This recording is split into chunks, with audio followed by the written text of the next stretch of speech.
Hey everyone, it's Kelly Day. I'm here to talk with you today about the mind body spirit connection of how art heals trauma. And let me make sure we're live here.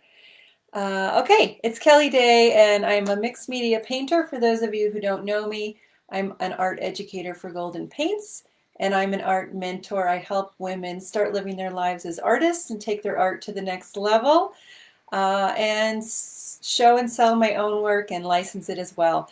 So, usually we talk about making art and where you're stuck in your art and all of those things. But today I wanted to talk about a theme that keeps running through the artists that I work with, and it's trauma. So let's talk about that today because a lot of people have had trauma. Hey, Melissa, if you're here today, let me know you guys can hear me.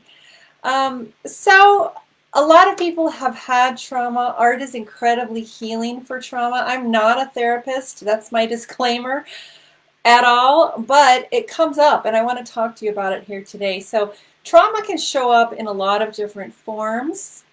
It can be, for example, I've worked with a lot of artists who have had abusive mothers.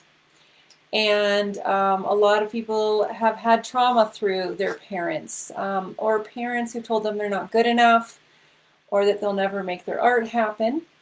Trauma can also show up as serious health conditions. Um, People who live with cancer, people who are trying to paint with fibromyalgia, people who have surgeries. So many creative women have had a great loss in their life, and oftentimes more than one loss, like the loss of a loved one or a suicide in the family. Sometimes this loss also can take the form of a divorce, which is how I began my art journey. But the one thing that many of the women I create with have in common is that they are healing their trauma through their art.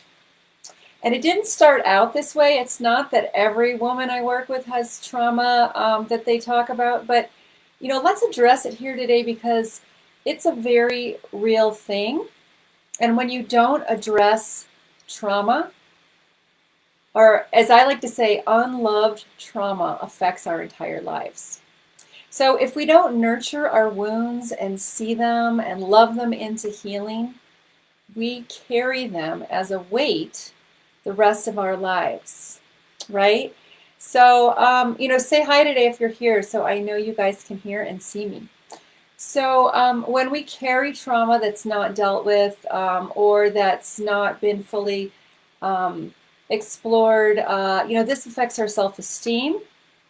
It affects our ability to live our greatest lives, our relationships, and most of our health. So a lot of people with trauma start out with therapy, and therapy is an important step in verbally processing trauma. I am not a therapist, but I do want to say that, of course, it's very important. It's the important first step of working things out in our mind verbally with the support of someone experienced. But if you're a creative person, I'm here to tell you today that what I find is that art is the next level of therapy. Okay, so making art is a physical, spiritual connection. It teaches the body and the mind to work together and connect with your soul and come together in a union where you take action and create something.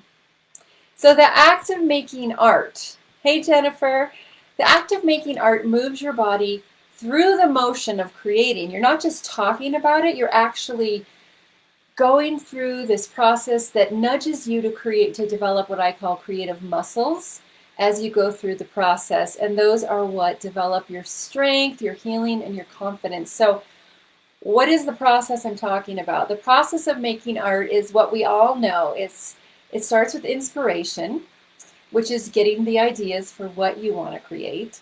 And then you go and you begin to create where you're gathering your materials and you're beginning to make something instead of just thinking about it or instead of just talking about it. This is the process of taking action to make art. Next, you will go through some challenge, the challenge of moving through the process of how to make the art. And then sometimes there's problem solving along the way. You have to come up with solutions of how to complete that piece of work. Do you use this color or that color? Do you shade it in here? Do you add new materials? And then finally, delight, the delight of having made something of your own. And I know art doesn't always come out delightfully, but if you keep doing it, you will have some works of art that you love. And the delight is the result. And so this very sacred process of making art is what I call the next level of healing trauma for people, creative people. Now, if you're an outdoors person, like I was hiking with my friend Angela yesterday. Hey, Natalie. Um, she's an outdoors person, and all of her healing and all of her growth is through working with people in the outdoors. But if you're a creative person, art is the next level of therapy. So what does that look like? When you do that and you actually go through the motions of doing that, you have to face yourself. You have to work through those challenges. You have to learn to open yourself up to inspiration for ideas for your art. And then when you do that problem solving to actually move through the art process and complete works of art, that's where your growth and your confidence starts to build. And that's key, you guys, because just talking about what we need to talk about, our trauma, is great, but it doesn't necessarily build confidence. What builds self-esteem and confidence is actually taking action to try to make art and then getting through it and accomplishing that. Just like when you first start to make art, you feel insecure and wobbly, or if you haven't made it in a long time. It's the act of doing it and being brave and going through that process that builds your confidence, okay? And if you guys have any questions, shoot them out here to me. I would love to hear from you. So, what's the benefit of doing this? A lot of people say, oh, I don't want to deal with my trauma. I don't want to, and that's fine. We don't go into an art program thinking we're going to heal trauma. I'm just here being very honest talking with you about it today because I have noticed that working with women to learn how to make their greatest art is very, very, very healing. It comes up again and again. And we do this from a light, playful place. We don't go in there to be therapeutical, if that's even a word. We go in there, it's got to be from a light place of play and fun, because if you're not enjoying your art, you'll never do it. And so it's all about sparking that inspiration and getting started. And then when you start to go through that action is when the healing really begins. So, and nobody can do this for you. One of my students just sent me an email that said, I believe something is spiritually shifting in my art as I take my rightful place as an artist. She said, doors are opening and people are attracted to my art. I am selling paintings. And she went on and on to say how incredible this made her feel. People who create art tell me they're kinder to themselves, they're kinder to their family, they're more confident, not just as an artist, but in other areas of their lives. And another student said to me, a whole new world of processing, expressing, and release is occurring for me. It's been a true gift. So it's very healing. I mean, these women that are making art are happier when they're creating because they're tapping into the art that has always been inside of them. And we don't know what that is until we start to do it. If you're just thinking about your art, you don't know what actually is in you until you get the support to start learning how to bring it out. And this is incredibly rewarding.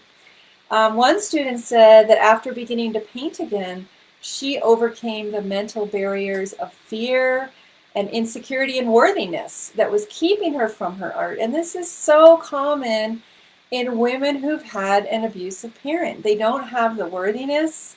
They don't feel like a lot of times they deserve to be making art. And if they are brave enough to make the art, they don't believe that they're good enough. Okay, I see this again and again and again. And I'm getting chills here today because it is the most beautiful thing on the earth to help somebody see their worthiness. And that's what you do for yourself when you acknowledge that you're a creative person.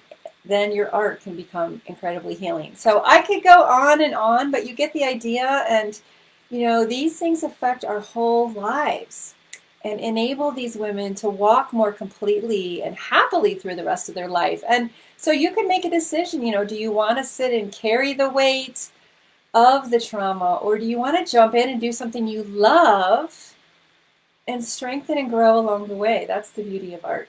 So whether you've had trauma or not, if you want to open up new doors in your art and step into your life, a more joyful life, of making that art that's in you and finding out what you're really capable of, I help women all the time to tap into this with my art mentoring program. And if you guys want to take your art to the next level, you want to increase this beauty in your life, we do offer a free breakthrough call. It's called an art breakthrough call, where we'll talk about your art, we'll find out what's holding you back, and help you get a plan to move forward in a big way. If you'd like to book one of those calls with us, you can at kellydayart.com/booking.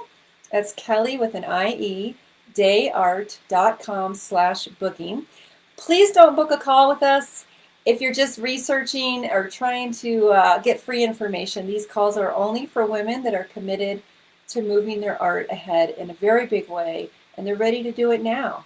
So leave a comment. Let me know if you've experienced any of this, or if this video helped you in some way. And leave a question. I love to hear from you guys. So I hope this helped you in some way. You're not alone out there if you're carrying that weight, and art is a beautiful tool to start lightening that up and creating a more playful, happy life. All right, love to all of you. Have a beautiful weekend.